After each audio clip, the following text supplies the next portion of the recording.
Menurut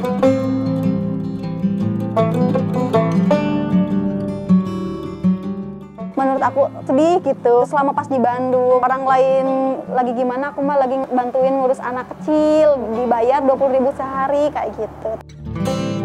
Pas usia 21 beli mobil, pas usia 20 mau injek ke 21 itu beli motor. Kurang dari 1 tahun itu capai 100 juta pertama di usia 20 tahun. Assalamualaikum warahmatullahi wabarakatuh. Perkenalkan, nama saya Pia. Saya pemilik dari online shop berhijab.co yang beralamat di Desa Awiluar, Kecamatan Lumbung, Kabupaten Ciamis. Usia saya sekarang ada di 21 tahun. Kalau berhijab awal mula itu di 2020 itu mulai jualan tapi dari reseller. Nah, kalau misalkan mulai fokusnya itu ada di 2021. Ya, dari mulai SMP udah jualan, tapi kalau dulu kan reseller, kayak jualan apa aja gitu. Ngambil-ngambil dari toko oren kayak gitu. Dijualin lagi. Nah, dulu mah kan cuma posting-posting di BBM atau di Facebook kayak gitu. Jadi orang tuh nyangkut, kadang di inbox, kadang ngechat. Lah rame kalau di iniin mah lumayan, kalau misalkan buat bekal jajan udah nggak minta dulu teh. Kalau buat jajan-jajan di luar sekolah, di luar kebutuhan sekolah bisa dari sana. Kalau dulu kan masih jarang ya kayak Shopee kayak gitu teh. Jadi aku teh daftar sama orang yang punya grup, masuklah di sana, terus ngiklanin kayak sweater kayak gitu, dijualin ke orang-orang. Karena kan dulu mah gampang banget kalau jualan teh, soalnya nggak semua orang tuh pakai online, ambil untungnya tuh 10.000, 15.000 gitu. Karena kan biar teman-teman sekolah teh bisa beli gitu. Jadi dijual tuh harga 50.000, 60.000, jadi di bawah 100.000 kayak gitu. Ya lumayan.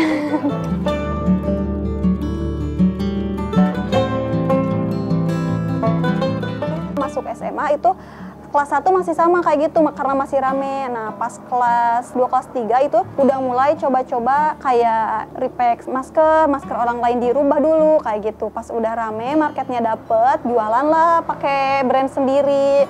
Nah, dulu tuh sempet nyeselnya tuh nggak dilanjut. Sebenarnya tuh masih bisa jalan, tapi nggak tahu kenapa tiba-tiba kepikiran pengennya di hijab. Dicoba dulu, ngambil dulu di orang-orang kayak gitu, berjalan punya marketnya, tiba-tiba bikin aja gitu.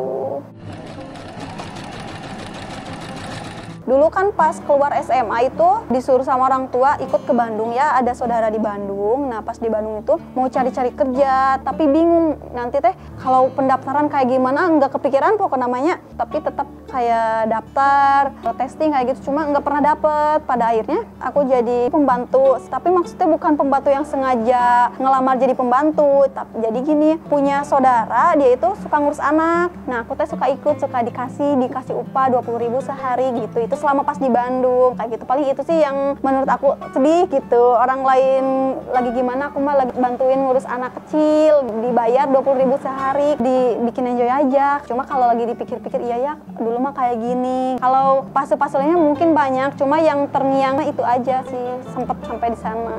Dan itu juga kalau misalkan majikannya lagi butuh tambahan, aku ikut kayak gitu.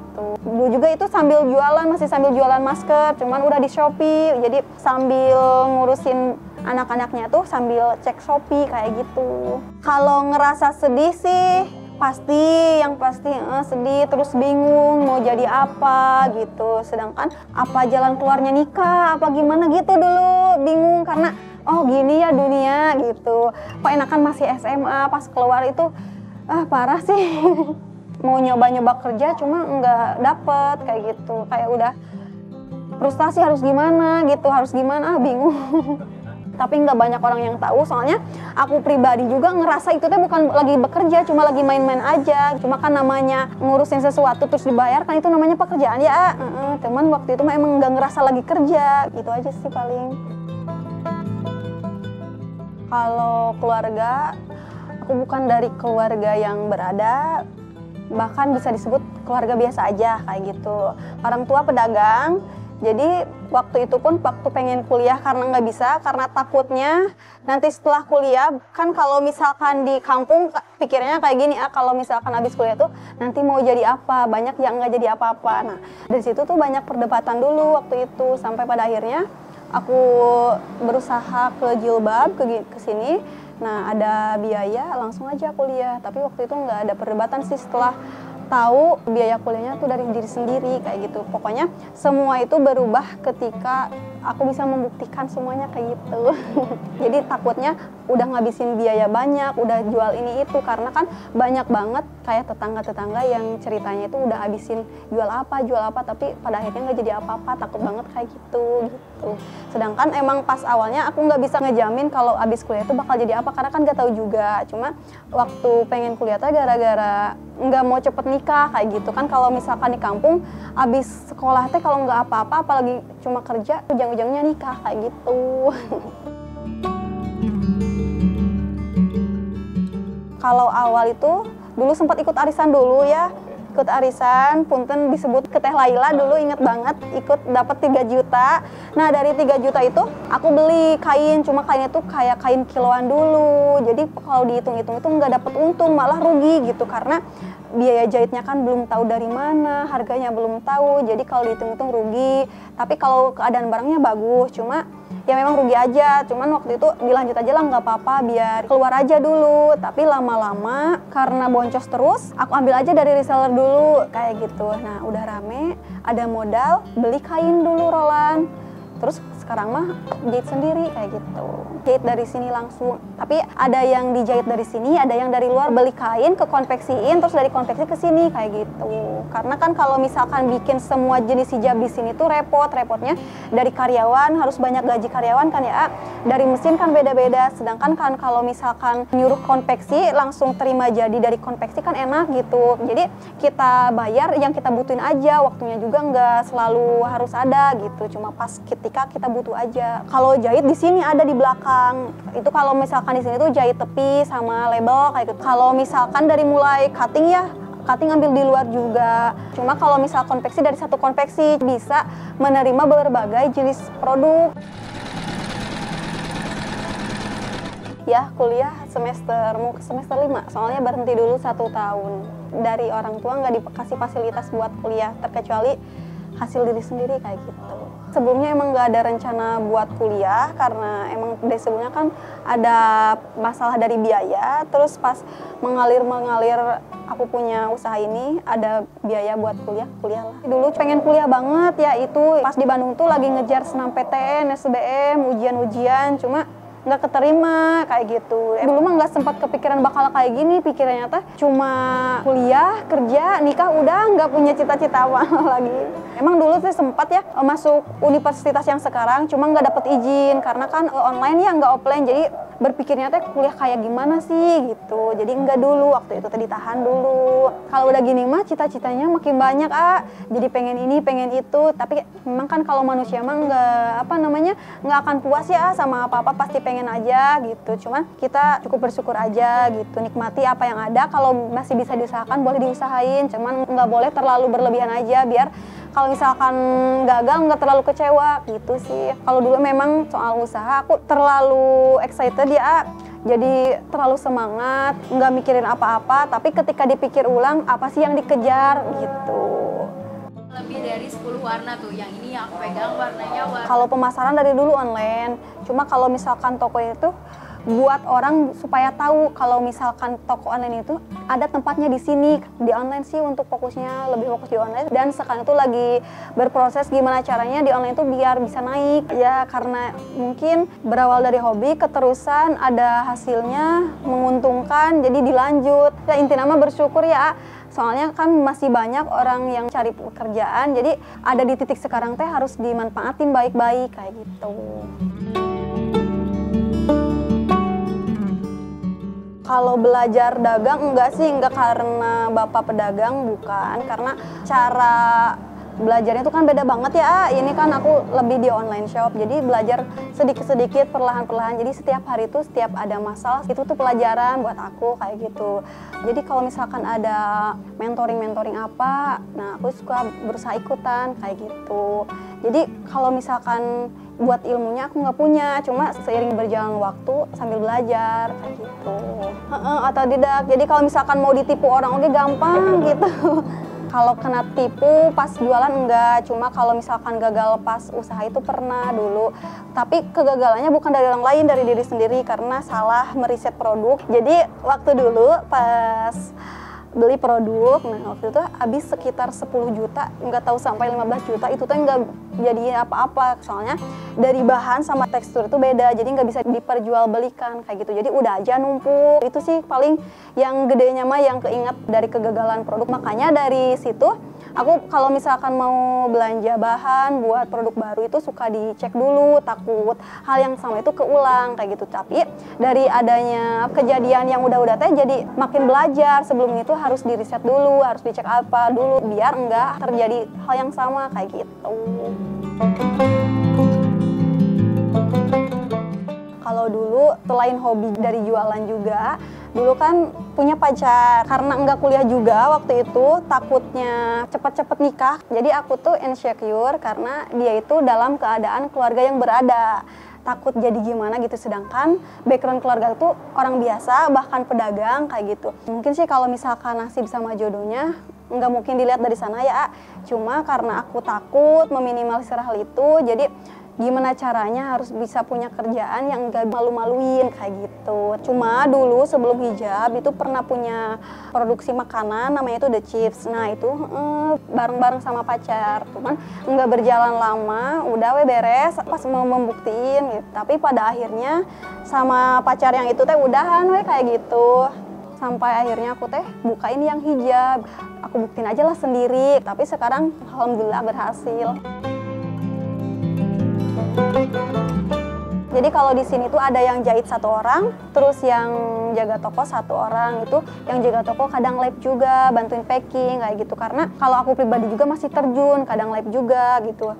Selama pekerjaannya itu kepegang, aku masih terjun gitu. Tapi kalau misalkan yang di luar, yang cutting, kalau lagi banyak jahitan dilempar ke orang itu masih ada. Cuma aku hitungannya kalau yang di sini mah karyawan, kalau yang di luar mah itu mah ketika dibutuhin aja. Kalau di total sama di luar ada ya 5-6 baru segitu. Tapi mudah-mudahan mah lebih banyak, bisa membangun lapangan pekerjaan, ngebantu orang-orang juga. Cuma kan usaha kadang ada pasang surutnya, tapi ketika pas lagi down itu kadang kan hati teh gemes pengen naik lagi, cuma kan kita nggak bisa memaksakan ya. Kadang ya udahlah, mungkin lagi harus di bawah dulu, lagi harus istirahat dulu, tapi naik pelan-pelan aja gitu. Pernah sih berusaha naik keras, lari-larian tapi capek banget. Jadi mending ya udahlah, yang penting kebutuhan terpenuhi, karyawan terbayar, asal hati tenang aja. Soalnya kalau misalkan hati nggak tenang, itu meskipun terjual banyak pun nggak enak, tetap nggak nyaman rasanya. Apa sih gini teh? Belajar dari teteh juga, jadi sama teteh sendiri teh di manage, soalnya kan dia itu takut aku nggak bisa ngelola uang, karena sebelumnya aku itu emang boros nggak bisa ngatur uang. Jadi apa-apa itu teh dikasih contoh soal keuangan dia, jadi aku teh nyontoh kayak gitu, jadi belajar. Soalnya kan dia tuh suka bilang gini, jangan sampai kita itu enak-enakan saat lagi rame-ramenya, karena usaha itu nggak ada yang tahu, nanti di saat kita lagi sepi kita bakalan kerasa efeknya gitu. Jadi aku tuh takut ya ngedenger itu, jadi sebelum hal itu terjadi sebisa-bisa harus bisa memanage keuangan. Jadi di saat dalam keadaan sepi hati teh masih tenang, terus keuangan masih terjaga kayak gitu, meskipun nggak banyak sisanya kayak gitu. Udah di-check out sekarang juga etalasenya udah aku bantu sematin ya. Kalau terjual per bulan itu nggak sama ya tiap bulannya, kadang bagus kadang enggak. Kan kalau aku mah kecil-kecilan tapi lumayan, kadang per bulan itu terjual 1.000 sampai 2.000 pieces kayak gitu. Cuma kan itu masih kecil-kecil, orang lain udah banyak. Kalau lagi lebaran rame, bisa 2 sampai 3 kali lipat dari bulan-bulan biasanya kayak gitu. Kalau pencapaian yang pertama itu sempat beli motor, itu memang agak susah payah ya nabungnya, itu alhamdulillah aku bisa beli motor secara cash dulu. Terus pernah punya target di usia 21 tahun itu, target 1 tahun itu punya 100 juta. Cuma kan kalau dipikir-pikir kan kayak mustahil, cuma dicoba. Kalau punya sisa disimpan kan. Kalau aku pribadi orangnya tuh dari kecil itu suka nulis diary, apa-apa keinginan atau lagi marah ditulis di diary. Jadi kalau ada wishlist ditulis. Nah pas waktu itu, pas awal Desember kalau nggak salah ya, baru nulis di note HP itu target 100 juta pertama di usia 20 tahun, harus nabung nyimpen ke ATM sehari 277.000 kalau nggak salah. Itu juga kalau ada, kalau bolong bisa nggak bisa, kalau bisa diganti kayak gitu. Nah tapi pas waktu ada TikTok lagi rame-ramenya waktu itu, karena nggak kekontrol juga, kelupaan, Jadi kalau ada uang sisa disimpan, ada uang sisa disimpan. Jadi nggak ngeh juga, tapi tiba-tiba udah sampai juga. Kurang dari 1 tahun itu capai 100 juta pertama di usia 20 tahun. Alhamdulillah. Pas 100 juta pertama nggak ada yang tahu ya rencana itu. Jadi aku tiap mau apa-apa nggak pernah cerita dulu mau ke siapapun. Ketika udah ada uang mau beli apa baru cerita. Kenapa nggak cerita? Takut banyak pertanyaan lah. Yang penting aku bisa nyimpan uang, mau dibeliin apa mereka baru tahu. Jadi nggak ngebebanin kan. Contohnya kayak gini, misal aku pengen beli motor, uangnya masih kurang, mereka tahu kan jadi pikiran dari mana ya sisanya, takut kayak gitu. Jadi kan kalau misalkan udah ada tinggal ngomong aja, diomongin aja sama keluarga kayak gitu. Makanya kan aku pribadi jarang curhat sama orang tua, apalagi soal masalah-masalah yang bikin pusing, karena yang pertama itu takut bikin mereka khawatir, bikin mereka kepikiran. Jadi kalau ada apa-apa yang pusing-pusingnya nggak dikasih tahu, biarkan yang bahagianya aja kayak gitu. Jadi mereka nggak kepikiran bahwa aku tuh lagi pusing, tapi nggak tahu hatinya mah ya, namanya orang tua pasti hatinya mah dekat kayak gitu.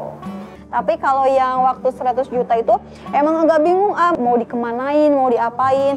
Dulu memang sempat cita-cita teh pengen umroh ya sama mama sama bapak, itu cita-cita. Mungkin kalau bisa itu sebelum nikah, kalau bisa kalau ada rezeki itu pengen ya, karena kan kalau udah nikah mah nggak tahu ya, karena kebutuhan juga. Nah waktu itu 100 juta mau diapain, bingung, nggak tahu harus apa gitu. Yang tadinya mau pakai umroh, tapi karena butuh kendaraan kayak buat operasional toko, buat bawa bahan, atau buat pergi-pergi, pada akhirnya beli mobil lah, kayak gitu. Alhamdulillah beli mobil cash. Kalau dari online shop kan kita nggak tahu ya, nggak ngeh juga, cuma terkadang kalau lihat ada yang masih Pulau Jawa, ada yang di luar Pulau Jawa, banyak sih cuma kan kalau misalkan dari online itu kita nggak cek resinya karena nggak via WhatsApp, jadi kita nggak tahu, jadi otomatis resi kayak gitu. Tapi kalau misalkan dibilang iya bisa jadi pada jauh-jauh, bahkan lebih banyak orang yang beli dari luar daripada dari wilayah kita kayak gitu. Bahkan kalau bisa disebut rezeki itu magnetnya bukan dari orang-orang terdekat, bisa jadi dari luar kayak gitu. Meskipun kita punya orang-orang terdekat, kita berpikir marketnya si Anu, tapi itu belum tentu nggak bisa diprediksi kayak gitu.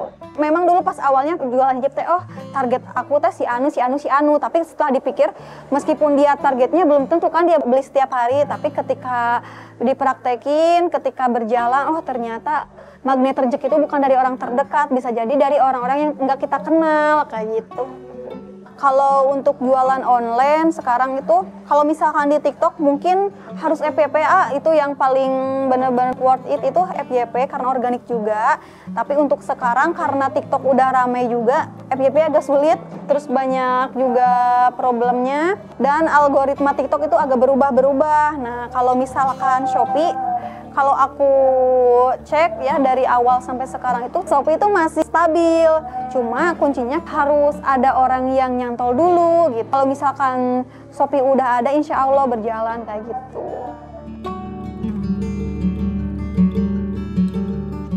Kalau di sini tuh yang ditonjolin itu kualitas, soalnya kan gini, kalau misalkan mereka cari yang murah itu udah banyak banget gitu, tapi mungkin agak susah ya cari produk-produk yang punya kualitas karena banyak juga orang-orang yang carinya itu harganya murah, tapi pas datang itu nggak sepadan.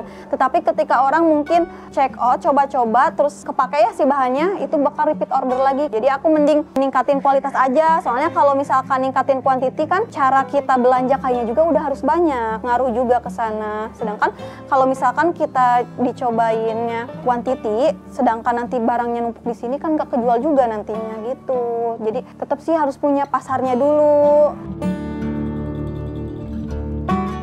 Yang bikin semangat sekarang itu mungkin keluarga ya, lihat keluarga bahagia, keluarga tersenyum, jadi itu teh bikin power kita itu naik gitu. Kan aku pribadi belum menikah, jadi belum ada penyemangat selain keluarga, jadi lihat dari keluarga aja. Terus kalau misalkan lagi down, aku lihat yang lagi di bawah, jadi harus bersyukur. Memang sih agak susah, cuma harus belajar kayak gitu, itu sih. Kalau yang dikasih sebenarnya agak sensitif ya, tapi kalau misalkan buat memotivasi orang lain, yang udah dikasih dari segi materi, kalau ada pasti dikasih ya.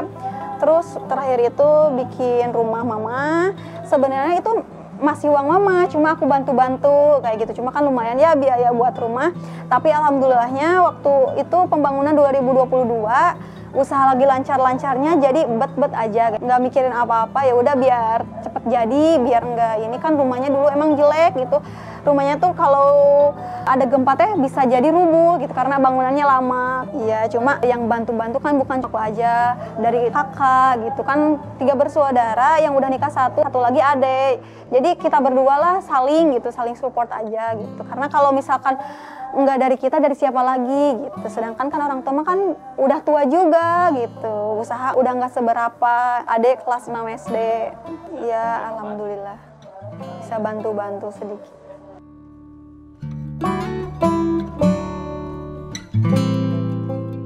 Kalau kuncinya mungkin selain kita konsisten terus bekerja, perbanyak ngebahagiain orang tua, perbanyak sodako juga, berbaik-baik aja sama orang lain, asal nggak ngerugiin kita. Kalau misalkan jalur langit, jujur sekarang itu nggak terlalu fokus ya, cuma inget pas dulu SMA itu, setiap pagi itu sebelum masuk kelas itu sering sholat duha. Jadi mending telat masuk ke kelas daripada nggak sholat duha. Bahkan ketika udah ada guru belum sholat duha, izin pergi ke WC padahal kita sholat duha itu sama temen kayak gitu. Mungkin kadang dipikir, oh apa timbal balik dari itu ya gitu. Bisa jadi doa itu berbaliknya sekarang. Bahkan dulu sholat duha itu minta buat lolos senam PTN biar aku kuliah. Pengen lulus sekolah, pengen lanjutin sekolah aja gitu udah. Cuma pengen jadi cewek berpendidikan, pengennya kerja di bank. Jadi sekarang juga kuliah, kalau misalkan sempet dan bisa, nanti pengen nyoba kerja di bank. Memang suka sering ya deket sama orang-orang di bank. Tapi kata orang-orang di bank tuh, nggak usah, udah enak kayak gini. Tapi tetap belum puas kayak gitu.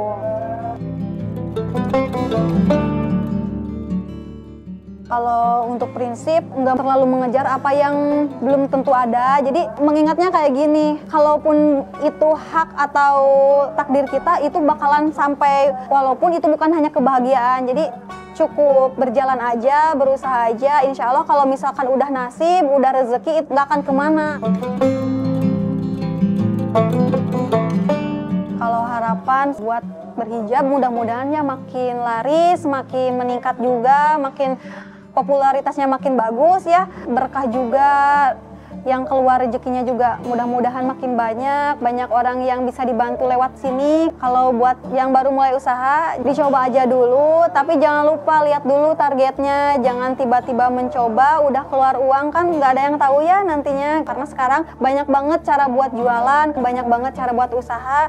Tapi yang pertama jangan dulu ngeluarin modal yang gede, karena kan takutnya dikala nggak bisa ngelola kan itu bisa hancur, dan kalau udah hancur nggak banyak orang-orang itu kalau udah gagal udah kecewa udah aja, sayangnya begitu. Terkecuali buat orang-orang yang memang mentalnya itu udah kuat, walaupun udah gagal tetap dicoba lagi kayak gitu. Kalau memang mentalnya kuat boleh aja silahkan gitu, tapi harus tetap diriset aja dulu apa-apanya, jangan asal buka kayak gitu.